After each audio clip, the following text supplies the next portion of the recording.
David Páramo. David, ¿cómo estás? ¿Qué tal, Pascal? ¿Cómo estás? Buenas noches. ¿Dónde estabas tú hace 10 años, Pascal? Estamos hablando de 2009. 2009, pues aquí en Excelsior. Pues es que ya hemos regresado a esas épocas. Sí.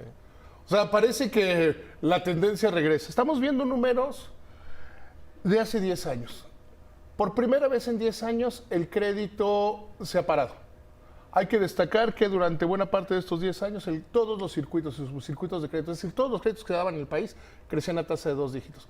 El crédito prácticamente está parado. ¿Todo en el tipo país. de crédito? Básicamente los créditos a las personas. Y hay una explicación muy sencilla. Entre enero y abril se crearon 30% menos empleos nuevos que los que se crearon entre enero y abril del año pasado. O sea, cada vez menos gente está teniendo acceso al trabajo. Si no tienes acceso al trabajo, no contratas créditos. Desde la economía informal es prácticamente imposible, o el programa social es prácticamente imposible tener un crédito. No hay un aumento en la cartera vencida, que sigue siendo especialmente baja por varias razones. Primera, porque los créditos están bien dados. Segunda, porque los bancos han tenido mucho cuidado y porque la gente no está todavía perdiendo el trabajo. O sea, no se están creando empleos nuevos, no se están perdiendo trabajos. Y ahí de repente es por lo que cuando dicen, es que yo tengo otros números. No, se están creando menos empleos de los que se deberían estar creando. Si vemos el Producto Interno Bruto, ya sabemos que tiene la explicación técnica que a veces es enredado, es un crecimiento negativo. Es decir, la economía es 0.2% más chica en el primer trimestre que lo que era el año pasado, el cierre del año pasado. Si vemos los datos, el índice global de la actividad económica, la encuesta de opinión empresarial, la caída de más del 11% en las ventas de automóviles, que eso también tiene que ver porque 8 de cada 10 vehículos se vendían a crédito en el país, o se venden a crédito en el país. Si vemos el índice global de la actividad económica abril, hablan de que vamos hacia una recesión. O sea, vamos a llegar a una recesión. ¿Cómo se define una recesión? Muy sencillo, 2 trimestres consecutivos de caída económica. Eso no ha ocurrido desde los 3 primeros trimestres de 2009. Por eso te preguntaba que dónde estábamos en 2009, porque estamos viviendo, y una manera de entenderlo Bueno, veníamos saliendo, bueno, fue el año de la crisis. Fue el año de la crisis con una gran diferencia preocupante. En 2009 el gobierno mexicano entiende que hay una crisis que viene del exterior y que teníamos lo que hoy tenemos: finanzas públicas sanas, un sistema financiero fuerte y más o menos orden en la casa. Eso lo tenemos ahora también. No por éxito de este gobierno, sino porque se han dejado buenas finanzas. Y el éxito de este gobierno, de esta Secretaría de Hacienda, ha sido mantenerlas. No aumentar el déficit primario, no aumentar la deuda como porcentaje del PIB. O sea, se ha mantenido el orden, pero se están tomando malas medidas, se está gastando mal. Mientras tienes a un jefe de la oficina de presidencia que se siente vicepresidente económico, decir que él apuesta 20-1, 100-1 de que no va a haber recesión porque él tiene otros datos, pues tiene unos datos muy malos. O sea, independiente de que pierda o no pierda la apuesta, quiere decir que el jefe de la presidencia, jefe de la oficina de la presidencia, tiene muy malos datos económicos. No hay nadie que no vea que la economía va a entrar en recesión y que la caída va a ser, porque no hay ningún indicador que lo demuestre. La inversión fija bruta se ha venido desplomando desde que se anunció la cancelación del aeropuerto de Texcoco. Se ha venido desplomando. No hay inversiones nuevas, hay problemas en todos lados. Las inversiones del gobierno, lo que dice, bueno, a ver, ¿dónde está invirtiendo el gobierno? Está invirtiendo en una refinería que no pudieron poner la primera piedra porque se hundía. O sea, en Dos Bocas no pusieron la primera piedra porque se les iba a hundir. Donde, más allá de la frivolidad, que es muy frívolo este señor Javier Jiménez, el secretario de Comunicaciones y Transportes, no ha empezado la obra, no la pueden suspender porque no ha empezado. No, sí ya empezó. Hay presupuesto entregado a la Secretaría de la Defensa para que haga estudios de viabilidad. Y eso es empezar una obra. Pero está con el mismo truquito con el que trató de decir que no se llevaba tanto del aeropuerto de Texcoco. No, es que de obra es tanto. No es cierto. Empiezas una construcción cuando haces 2 planos, pides 2 permisos, sacas la licencia. O sea, esa parte todavía no está hecha. O un tribunal dice, pues, ¿saben qué? Hasta que no me expliquen que no hay daños ambientales y todo eso, no se puede hacer la obra. Es decir, no pueden seguir haciendo lo que estaba haciendo la Secretaría de la Defensa porque hay una orden de un juez y que lo va a retrasar. Dos Bocas que va a salir, no va a salir. Y entonces, a toda esa situación viene el contexto internacional. Un contexto internacional complicado, ¿eh? La economía mundial está cerca de la recesión. Vive con una profunda incertidumbre. Uno no sabe de qué humor se va a levantar Donald Trump o qué esté haciendo en el baño depende qué tuitea.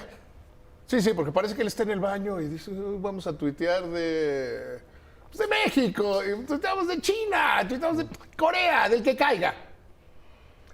No se puede saber exactamente hacia dónde va Trump. Porque es errático y sigue una agenda que tiene que ver a veces en política interna, a veces en demostrar que es no un se sabe país con precisión hegemónico. qué quiere, ¿no? Yo creo que lo único que quiere en el fondo es demostrar que él es el más grande, que Estados Unidos es el más grande y que pueden hacer casi lo que quieran. Aunque a veces eso todo el mundo dice, oye, espérame, pero eso no te conviene. Pero les vamos a demostrar que somos los más grandes. Mañana empiezan las negociaciones, la parte fuerte de las negociaciones, porque ha habido contactos desde el sábado hasta hoy, donde vemos momentos lamentables como un funcionario del gobierno mexicano comiendo cacahuates de una servilleta en una reunión con la líder demócrata, que eso nada más es como de protocolo, ¿no? Que sea un platito, o sea, digo, pero eso te habla de dos equipos de negociación. Un equipo que se ve muy débil contra un equipo que se ve muy fuerte, que además está actuando consistentemente. Estados Unidos dice, sí vamos a poner, lo más probable es que pongamos los aranceles y a partir de ahí empezamos a negociar. Sí, así van a venir a hablar, nosotros queremos acciones. México cada vez lleva una porra más grande. Pero eso no es necesariamente lo que se necesita. En mi opinión, Pascal, lo que va a pasar es lo siguiente. Hay básicamente tres posibilidades. Posibilidad uno, que es muy remota.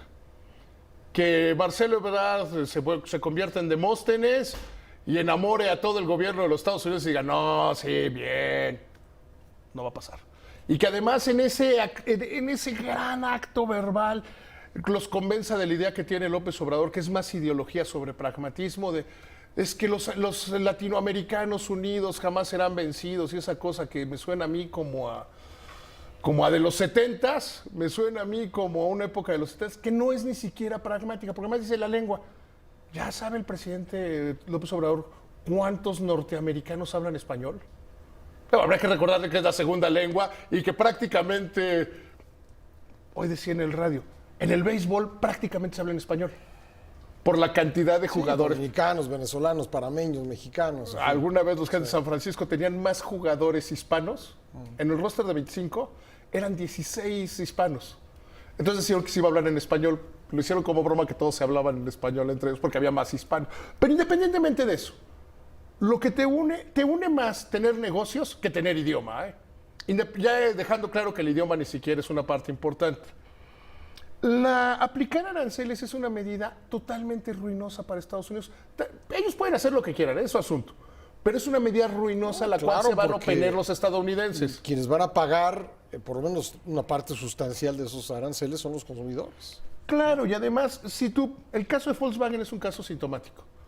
Volkswagen ya fue a Estados Unidos y les dijo, oigan, nosotros interpretaremos como que le están poniendo un arancel a Alemania, a la Unión Europea, porque los carros que vendemos en Estados Unidos los fabricamos en México. Entonces vamos a ir a la Organización Mundial de Comercio y decir que me estás poniendo a mí un arancel indirecto. Son demasiados frentes en economías tan integradas. Entonces mi cálculo es... A ver, una es que Ebrard los convenza a todos y se acabó el problema. Dos, es que Estados Unidos diga, no queremos negociar, pongo los aranceles. Sí. Que tampoco la veo muy probable. La tres, que es la que yo veo como la más probable, es que hagan sudar a la delegación mexicana, que se acaben los cacahuates, que todo, y que en los últimos momentos diga Trump, ¿qué creen? Les voy a dar chance, porque sí, como vinieron y mostraron buena voluntad y que le están echando ganitas, sí, y postergo la entrada en vigor de los aranceles. Esa o una alterna, imponerlo para negociar con una mano más fuerte. No, porque no les conviene, porque no le conviene a Estados Unidos. En el momento que aplicas el arancel, México tiene el derecho y la obligación de poner aranceles similares. Que ahí vemos de repente unas tonterías como la de Rocío Nale. Parece mentira que es el mismo gobierno, que es un funcionario, que es una secretaria de Estado del gobierno mexicano que diga, no, pero a las gasolinas no le pondríamos arancel, porque eso dañaría a la gente. No, le pones arancel a lo que le duele al otro país. Así son las guerras comerciales. No le podría explicar la secretaria de Economía, no le podría explicar Seade, no le podría explicar Ebrard que callada se ve menos ridícula. Porque es un absurdo. O sea, cuando tú dices, no, arancel a la gasolina no, porque eso dañaría al pueblo. Porque es su pedacito de poder. Le aplicas, o sea, en la práctica internacional es, buscas donde les duele y les pegas ahí. México ha usado aranceles carrusel, La carne de cerdo, por que iban ejemplo, rodando. ¿no? Alguna vez, la pelea pasada, cuando el acero, se escogió la carne de cerdo, porque tronaba Arkansas. Porque el 90% de la producción de Arkansas se destina al mercado mexicano. Sí. Entonces la gente de Arkansas fue los primeros y dice, espérame, vamos a arreglar el tema del acero para que a nosotros no nos afecte tanto. Entonces necesitas una acción coordinada. Yo no creo que pongan los aranceles. Yo estimo que lo que van a hacer es, como ya los mexicanos vinieron, ¿a qué va México a decir básicamente? Uno, si estamos actuando en el marco de nuestra ley en contra de la migración, que como dice el presidente Trump, la ley migratoria mexicana es especialmente dura, pero no se aplica, como todas las leyes en México, ¿no? Que den por bueno las detenciones. El otro día Jesús Seade me decía, a ver, tenemos que explicar y convencerlos de que estamos haciendo algo, ya nadie baja por la bestia. Dice, ya evitamos que la gente se suba a ese tren y llegue. Que se empezaron a ir en autobuses. Los estamos deteniendo en los autobuses con una medida muy sencilla. Cuando te subes a cualquier transporte público en el país, tienes que enseñar una identificación. Se están yendo por carreteras libres. Bueno, tienen que entender Estados Unidos que nosotros no somos un pasillo, que no vamos a ser el pasillo Chiapas-Tijuana, pero que las medidas llevan tiempo. Entonces van a hacer sudar al equipo mexicano y en el último momento le van a decir, pues, ¿qué crees? Lo postergamos, porque además eso le da aire a Trump, le da aire político a Trump. Decir, ya ven, a los mexicanos los traigo asustados, los traigo. Cualquier cosa que... no, ahí viene el arancel, ahí viene, y hasta de más. Yo creo que por ahí va a terminar la cosa, pero sí creo que México debe estar preparado para una guerra comercial en un entorno donde la economía está mal, donde tendríamos que estar pensando, a diferencia de hace 10 años. Hace 10 años las cosas pusieron mal en el mundo, teníamos fortaleza, se tomaron medidas poco ortodoxas en su momento. ¿Te acuerdas cuando el gobierno mexicano decidió aumentar impuestos? Todo el mundo dice, no, es que eso va en contra del ciclo económico. Dijeron, no, la solidez de las finanzas públicas va primero. Fuimos el primer país de Occidente, que superó la crisis de 2008-2009. Solo caímos 3 trimestres. Entonces yo creo que tendríamos que estar pensando más en medidas en contra del ciclo. A lo mejor López Obrador va a tener que decir, ay, a ver, dos bocas y todas esas cosas se detienen. ¿Tú crees? O aumentar impuestos. No tiene otra, porque no puede seguir diciendo que Banco de México debe bajar las tasas de interés porque la inflación sigue muy alta. Entonces tienes esas dos.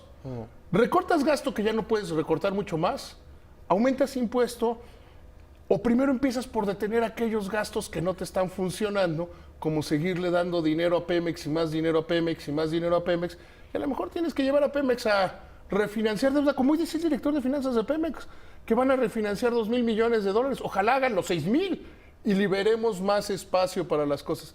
Pero no hay mucho más que hacer, o sea, mucho más que hacer, no, a no ser que creas que con ideología se arreglan los problemas, que eso es como tratar de arreglar una queja llorando. Pascal, nos vemos mañana, Gracias, que se va muy bien. David.